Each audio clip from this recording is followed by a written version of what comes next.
num saco de estopa com imbira amarrado, eu tenho guardado a minha paixão. Uma bota velha, chapéu cor de ouro, bainha de couro e um velho facão. Tenho um par de espora, um arreio e um laço, um punhal de aço, rabo de tatu. Tenho uma goiaba ainda perfeita, caprichada e feita só de couro cru.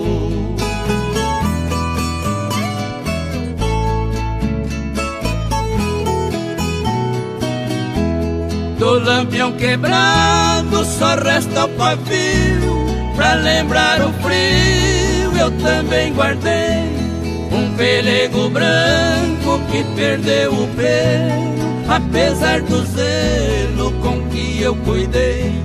Também um cachimbo de canudo longo, quantos pernilongos com ele espantei.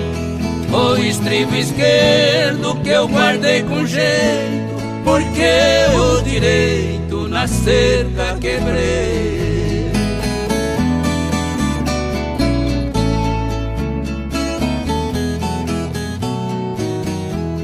A nota fiscal. Eita, mundão, velho, acaba não, essa conversa ao pé do rádio. Esse que vos fala é Rubem Gonzalez. Esse é o nosso canal, esse é o nosso portal, essa é a nossa web, Rubem Gonzalez, tudo junto, tamo junto e misturado, edição extraordinária, nem tão extra, nem tão ordinária, e a gente aí para mostrar que existe sim, existe sertanejo, que não vem do Texas, que não vem do esculhão apertado, que não vem da voz ridícula. Quem tá, essa música de fundo é uma música que tem quase 50 anos, é Saco de Ouro ou Saco de Estopa, né? Quem está cantando é Liu e Léo, que é o diminutivo aí, né? O nome artístico de Lincoln Paulino da Costa e Walter Paulino da Costa, dois irmãos que tiveram 55 anos de carreira, mais de 50 LPs gravados, e não são muito conhecidos porque não pertencem à grande mídia, nada. E eles já são falecidos, inclusive o Lincoln faleceu em 2012 e o Walter faleceu no começo desse ano. E mais importante aí é o autor da música, né? Essa música do Paraíso e do José Caetano Herba. O José Caetano Herba é um dos maiores compositores de música sertaneja de raiz, de qualidade desse país, e ainda está vivo.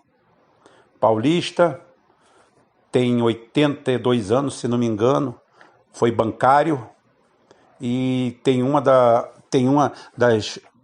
dos melhores acervos de música sertaneja, provando que a gente tem de tudo aqui, ou tinha de tudo, né? Hoje tudo se transformou em sertanojo. É diferente uma coisa da outra. Dá para ver pela qualidade. Mas vambora, que tá muita enrolação aqui. Vambora. Gente, de tanto vocês pedirem, eu vou fazer o programa sobre a Torre Gêmea. O programa é o seguinte, cara, eu tenho pouca coisa a dizer sobre o programa. Mas eu vou relacionar alguma coisa aqui, anotei aqui assim de cabeça, tudo de cabeça, não tem, os únicos dados que eu peguei foi assim dos voos, né? Só para ter um elemento de comparação, né? Não é teoria da conspiração, não, é constatação pura e simples. Aquilo foi primeiro é o seguinte, vamos assim reportar alguns atos que já leva a situação para esse lado, tá? Para a gente deixar claro alguns pontos. Em 1997, tem um cara que foi o secretário de Segurança dos Estados Unidos, um democrata daqueles bem canalhas, que na realidade ele era polonês, né? O Zbigniew Brzezinski. Ele já dizia com as palavras dele de democrata, olha que democrata, né? Porque ele era a favor das intervenções internacionais. Ele combatia o Kissinger fazendo o mesmo tipo de política. Ele, em 97, ele já relatava que os Estados Unidos, para dominar o próximo século, eles deveriam ter um novo Pearl Harbor. Tá? E esse projeto Novo Século Americano, ele é protagonizado por um monte de membros do governo Bush, que eles dizem que realmente tem que haver um novo Pearl Harbor. O que quer dizer novo Pearl Harbor? Pearl Harbor foi um ataque fake? Não, mas todo mundo leva a crer que foi os Estados Unidos botou a bunda para fora para que os japoneses entrassem lá e arrebentassem, tá, com tudo lá. E morreram também milhares de pessoas. Vamos pela consideração, outra consideração. Não vai ter ordem aqui, não. A ordem, por exemplo, eu posso dizer para vocês que é o seguinte, assim, dados, só alguns dados, né? O voo 11 da American foi o que se chocou com a Torre Sul, com a Torre Norte. O voo 11 da American tinha 92 pessoas a bordo e ele se chocou com a Torre Norte. Era um 767. Tá? O voo 175 se chocou com a Torre Sul.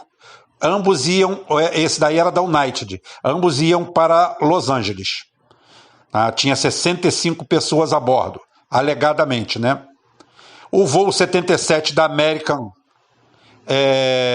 levava 64 passageiros a bordo, era um 757, ia de Washington para Los Angeles, quase tudo ia para Los Angeles, né? E costa leste-oeste, coast to coast. Era um 757 e é o voo mais maravilhoso de todos. Esse 77 precisa de um capítulo à parte, que é o que acertou o Pentágono. E o 93, que eu vou chamar ele de Apollo 13. O Apollo 13 é o voo 93 da United, que aparentemente caiu lá na Pensilvânia. Ele saiu do aeroporto de Newark, em New Jersey, em Nova York, e iria para São Francisco.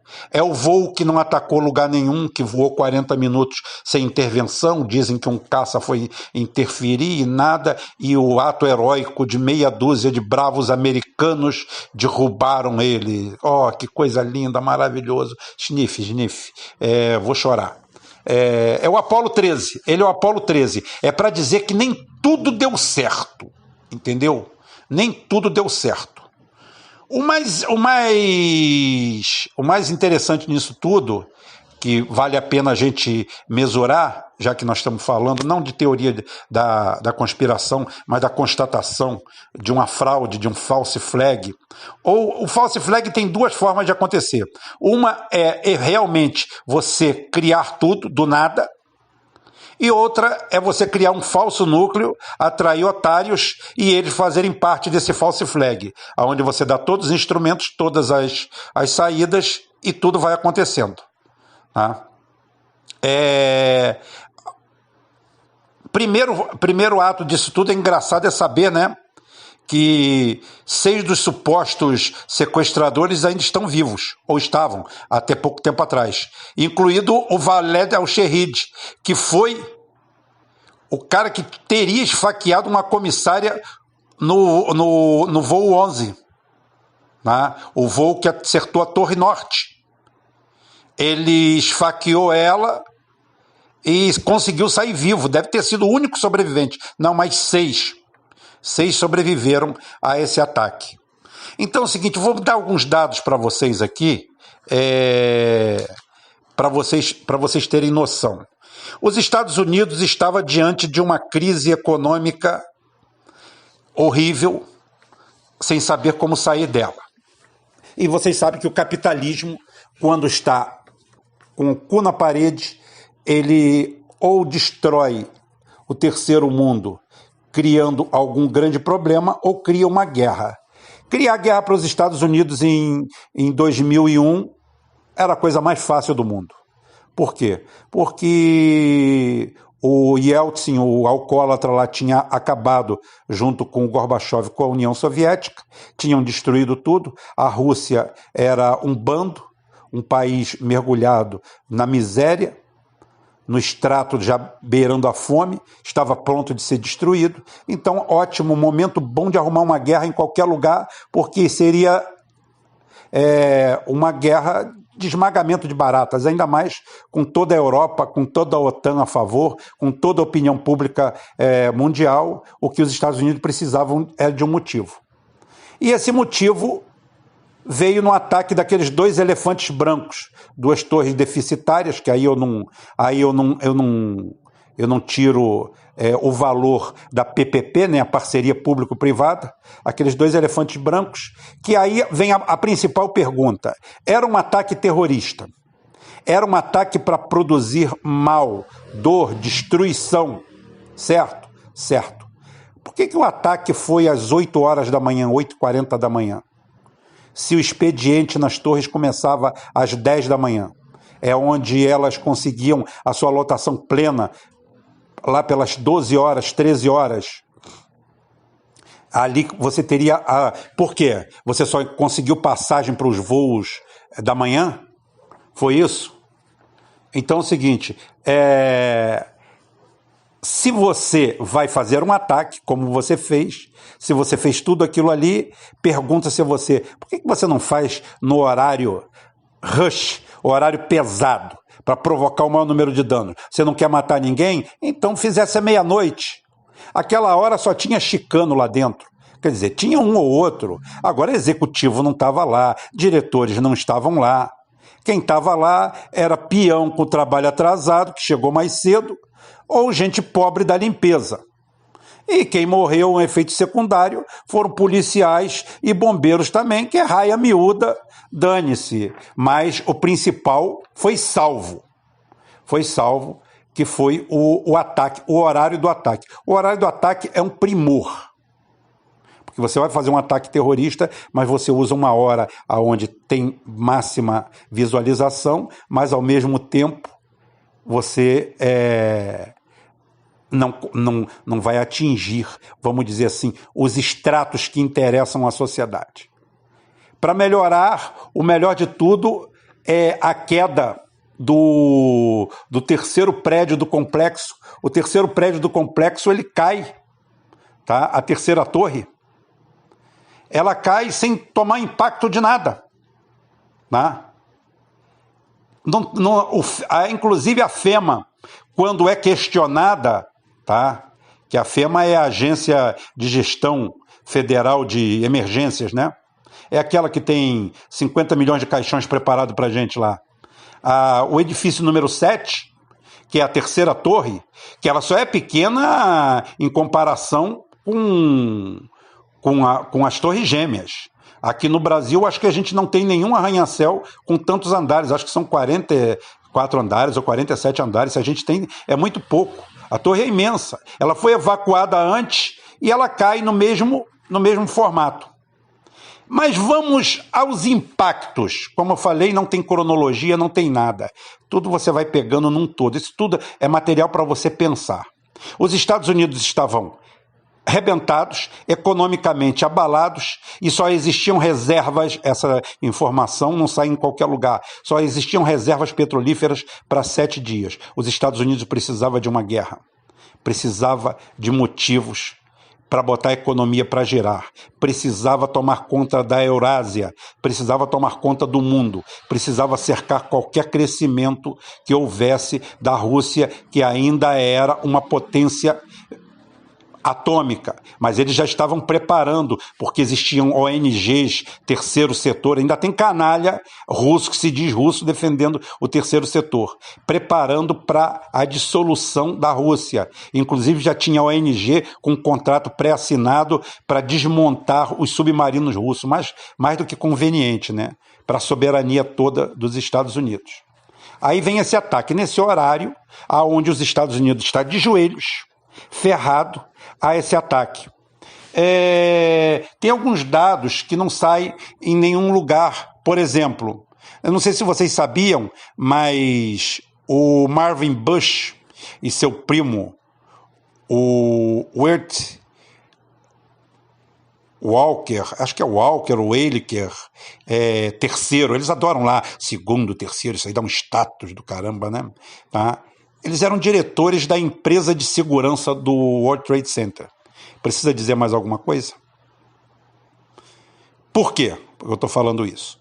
Porque as torres foram implodidas. Por que foram implodidas? Bem, vamos aos fatos. Essas torres foram... já existe um histórico, né? Acho que uma B-25 Mitchell atingiu o Empire State, acho que no 40º andar, em 1945, acho que depois da guerra, no nevoeiro, uma B-25, um avião, só que era um avião a gasolina, tá? Bateu lá, houve um incêndio todo, não abalou nada, ótimo, continua. Essas torres foram projetadas para receber um impacto, tá? de um 707, que em 73 era o segundo avião, maior avião do mundo, né? Depois dos recém-lançados Boeing. Tinha o Lockheed 1011, TriStar, mas elas eram projetadas para receber o impacto de um 707. Bem, o 707 tem 44 metros de asas. O 767 que bateu lá tem 47 metros de asa. 48 metros de comprimento tem o 707, o 767. E o 707 tem 46 metros de comprimento. De vazio a totalmente lotado, com combustível, com tudo, o 767 pesa de 52 a 179 toneladas. E o 707 de 50 a 151 toneladas. A favor o fato que o 707 era mais veloz. Bem, isso aí são os torpedos, os mísseis alados. São os aviões que impactaram, que sofreram aquele impacto. Tem outro detalhe que não é relatado em lugar algum. É que um avião de passageiros não é um avião caça, não é um avião da esquadrilha aérea, não é um avião da esquadrilha da fumaça, não é um avião feito para fazer manobras. O campo visual de um avião comercial, ele não chega a 90 graus. Os aviões de caça, eles chegam a 295 graus de visão. O piloto vai numa torre envidraçada e consegue enxergar tudo à sua volta. Ou seja, ele veste o caça. O avião comercial, um avião de passageiros, um avião desse, um wide-body. O wide-body quer dizer aquele que tem a fuselagem gorda, redonda, grandona, né? Esses são os wide-body. O 767 é um wide-body, o 707 não é um wide-body. Então é o seguinte... Todos os pilotos, todos os comandantes que pegaram o comando, isso foi ocultado, todos os comandantes que pegaram o comando manual no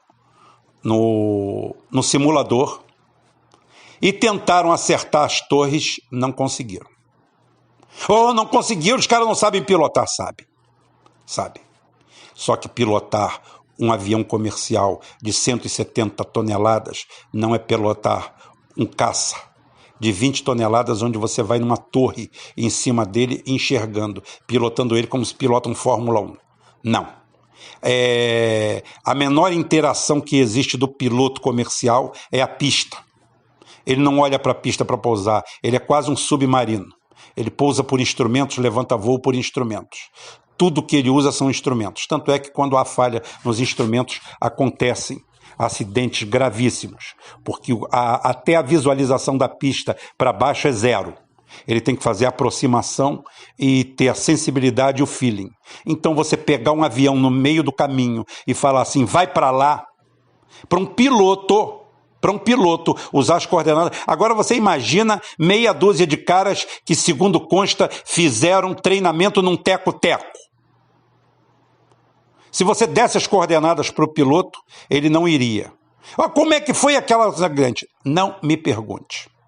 Eu estou botando questionamento. Eu estou falando que um piloto comercial, um comandante, não conseguiria acertar as torres gêmeas, muito menos aqueles caras.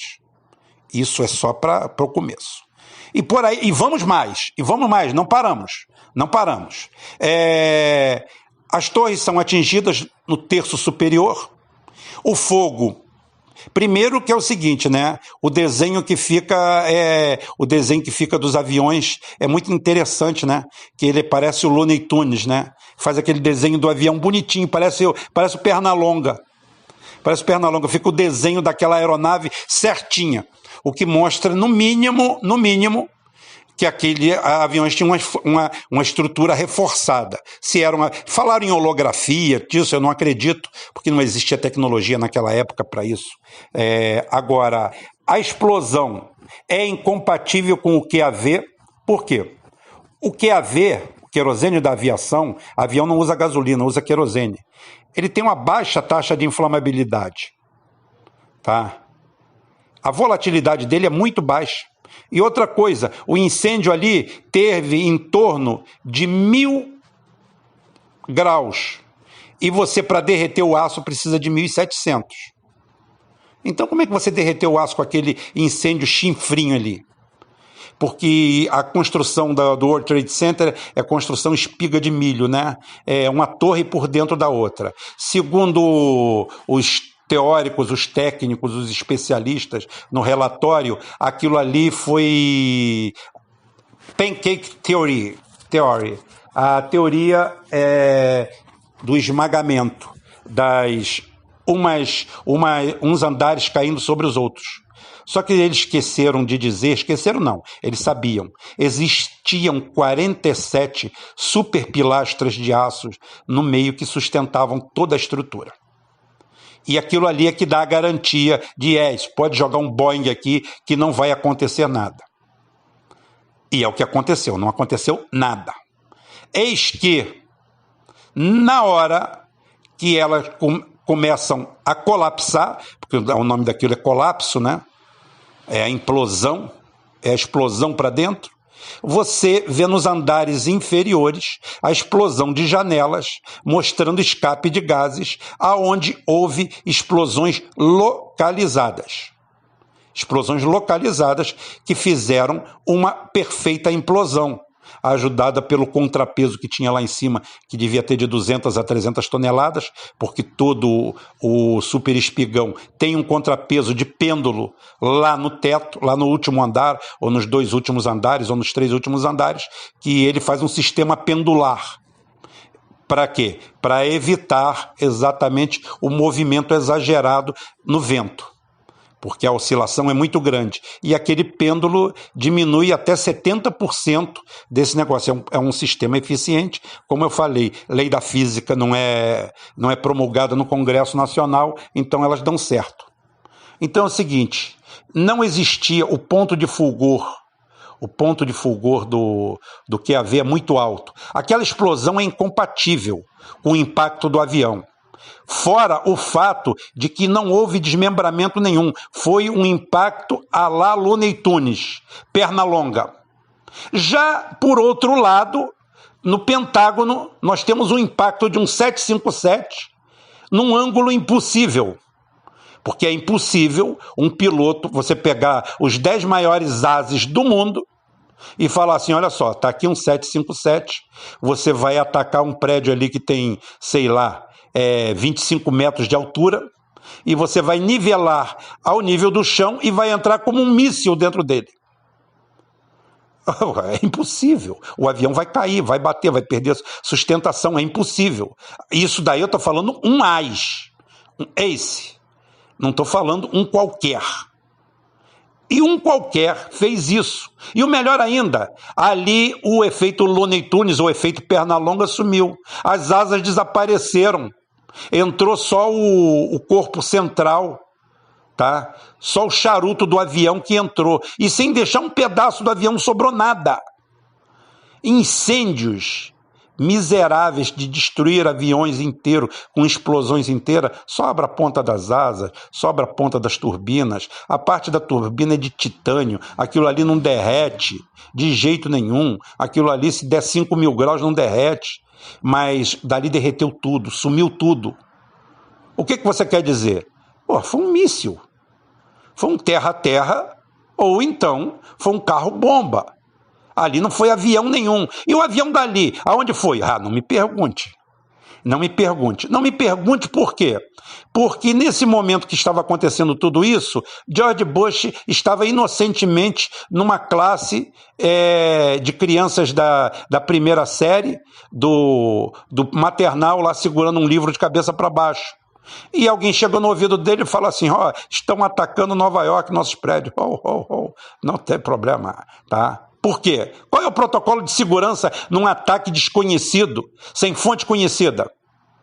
Levar o presidente imediatamente para o abrigo nuclear mais próximo, ou de preferência a origem. Nada, ele continuou no evento lá e o pau comendo. Por quê? Eu sabia que não estava correndo perigo nenhum. Sabia que não existia risco nenhum, porque ele conhecia todo o roteiro do que estava acontecendo. E o melhor de tudo, levanta voo o Air Force One sem escolta, ou seja, você não sabe que tipo de ataque você está recebendo. Aí é o seguinte, ao invés de aparecerem uma dúzia de caças para fazer a escolta do avião presidencial, o avião presidencial levanta voo tranquilamente, pousa tranquilamente. O vice-presidente lá para as 10 horas da manhã fala assim, vou descer lá para o abrigo nuclear para não dar muito certo. Tá? Para não dar muito na pinta, né? Vamos para lá. E por último teve o voo 93. O 93 é o Apollo 13, é a Apollo que não chegou. Aquele é o aviãozinho que é para dar uma dose de heroísmo, para criar o final feliz, porque afinal de contas a arte imita a vida e a vida imita a arte, né? Nada melhor com uma aceitação tão grande. Dá para fazer um filme, dá para mostrar heróis que morrem pela nação, que se imolam também e que vai haver reação. Aquilo ali é ótimo, lacrimoso, bonito. Aí cai lá na Pensilvânia aquele avião que iria para algum lugar, mas ali não. Ali, heroicamente, os passageiros se rebelam, tomam o poder e fazem igual, já dizia Cid Moreira ou o Jornal Nacional, eu vou salvar as crianças, eu vou tirar da escola. Foi a frase que ele viu no piloto da TAM, coitado, desesperado, com um reverso aberto, com a morte iminente, tá? Tomado pela adrenalina, a ponto que eles rebentaram o cabo dos aceleradores daquele voo, daquele Fokker 100 em Congonhas, mas a Globo conseguiu pegar no final vou salvar a escola e as crianças. Eu juro que aquele dia eu chorei de vergonha alheia. Eu nunca senti tanta vergonha na minha vida. Não que a bordo daquele avião não poderia estar no comando um herói. Estava um profissional altamente qualificado, que àquela altura do campeonato não tinha condições nenhuma de fazer absolutamente nada.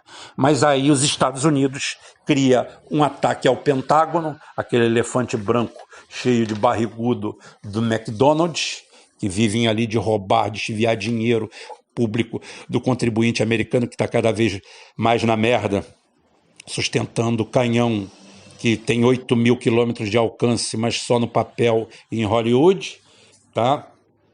E atacaram 2 torres gêmeas deficitárias, tá? Um grande ataque, que foi ótimo, deve ter sido um negócio bom para Salim e para Jacó, muito bom. Atacaram numa hora boa, que só tinha fudido, pé inchado, e quem morreu só foi fudido e pé inchado mesmo, ou um ou outro de fora, até porque a conta foi altamente favorável para os Estados Unidos. Roubaram alguns trilhões de dólares do mundo. Com isso aí, morrer gente, isso aí é efeito colateral. 3.000 pessoas, o que é isso? Isso aí morre todo dia, não tem problema nenhum não. Eles só anteciparam a data da morte, todo mundo vai morrer mesmo. E fizeram isso aí. E tem gente que engole aquilo ali como um ataque mesmo. Aquilo ali é risível. Aquilo não tem. É o que eu falei assim, eu tenho pouco que falar daquilo ali. porque é tão risível, é tão patético a queda delas, a implosão delas, a incapacidade daqueles aviões de derrubarem aquela estrutura. Tudo isso, somatório de tudo, as reações, as declarações, os depoimentos, as coisas. E as pessoas foram para um lugar e foram assassinadas, ora. Ou metade delas não existiam. Foi inventada, pessoas inventadas, eles fazem o que querem, eles têm tudo na mão, eles têm a gente na mão, não vão ter lá o sistema deles. E ali saiu o Patriot Act, que até o Rômulus fala no Patriot Act Tabajara, é baseada nesse aí, porque eles aproveitaram para criar um regime de exceção, ainda levaram essa vantagem. Criaram Guantánamo, onde você pode ir preso por 5 anos sem uma acusação formal e sai de lá e fala assim, desculpa, não gostei do cheiro do seu peido, eu te botei 5 anos aqui, vai à luta agora. E é isso que eles criaram. E o Patriot Act vem exatamente desse ataque fantasma. Eu fiz isso aqui porque eu devia a vocês. De soberbo o fato que os Estados Unidos estavam na merda, na pendura, era mais um ponto abaixo do neoliberalismo, do capitalismo ruindo, e eles precisavam urgentemente fazer um agito, tomar algo de alguém, tá? O fato de que não existia temperatura suficiente para derreter o aço, então não tinha como acontecer o pancake lá, o efeito panqueca lá deles lá, não tinha como acontecer, não tinha como derreter as vigas, tá? Aqueles aviões não tinham condições de derrubar aquilo ali, a queda não poderia ser perfeita daquele jeito, é impossível atingir o Pentágono naquele ângulo com um avião, é impossível, porque esse avião foi derretido, jogado fora em algum lugar, em um outro momento. Tudo foi criado, tudo fantasia. Então são tantas coisas que saltam aos olhos, a queda do outro prédio, cara, opa, não vão deixar aquele prédio ali não, Salim fez acordo, derruba tudo. E derrubou tudo, e foi feito tudo novo, rolou bilhões e bilhões daquilo ali, atacaram o Afeganistão, o Irã, o Iraque, atacaram tudo, fizeram tudo, desdobramento, no final, 10 anos depois ainda atacaram a Líbia de sobra, fizeram tudo aí, e deu tudo isso aí foi tudo fruto dessa Pearl Harbor. Eles só não contavam com o Putin. O Putin é a única figura, é a única carta fora do baralho, e o fato que ele ia sentar em cima do arsenal nuclear dele e atacar desde o momento do Kursk. Mas isso aí a gente conta outra hora, que eu já contei, mas a gente conta depois. Então estou pagando minha dívida aqui, gente. Quem gostou, quem não gostou, fazer o quê? É o que eu posso fazer, tá bom? Até amanhã, se Deus quiser, que esse aqui foi extra, tá? É a história das Torres Gêmeas e o link delas até, tá? Com o Patriot Act, tá bom? Até mais. Não vendo e não deixo ninguém pôr a mão. Nos trancos da vida aguentei o dar, e o ouro do saco é a recordação.